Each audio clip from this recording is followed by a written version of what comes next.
Hello, what's up mga lods? Palaboy OFW here. So for today's video mga idol, tuturuan ko lang kayo kung paano kumita ng salapi ng walang kahirap-hirap pa. Panoorin nyo lang tong video na to. Tignan nyo. Diwata, diwata, diwata, diwata, diwata, diwata. Si Diwata kasi ano yun eh.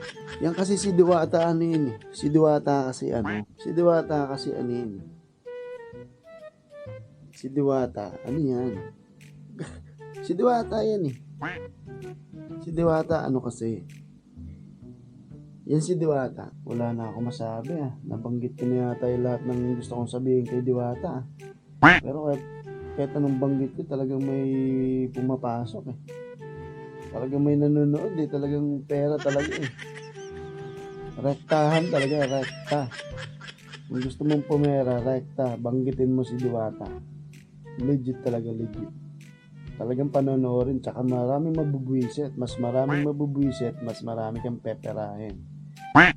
So, pakishare na tong video na to para sa mga tambay na puna ng puna dyan, pero wala namang ginagawa sa buhay. I-share nyo na lang to, tapos punta ka kay Diwata, o kaya banggitin nyo kahit na walang kasensense yung mga sinasabi nyo.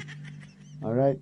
So yun lang mga idol, alam nyo na ha, huwag kayong putak ng putak dyan sa comment section. Magtrabaho kayo, puro kayo chismis, puro kayo kuda ng kuda, puna ng puna.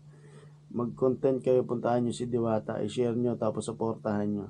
Tapos i-share nyo tong video na to para makarating kay Diwata Pares. Overload. Alright? So, nandito na yung ano eh, yung blueprint eh. Sabi ni ano eh, ni Masterclass S na ato eh, ang hari ng mga pangit. Bakit hindi nyo pagawin? So, chance nyo na to mga lodi. Alright?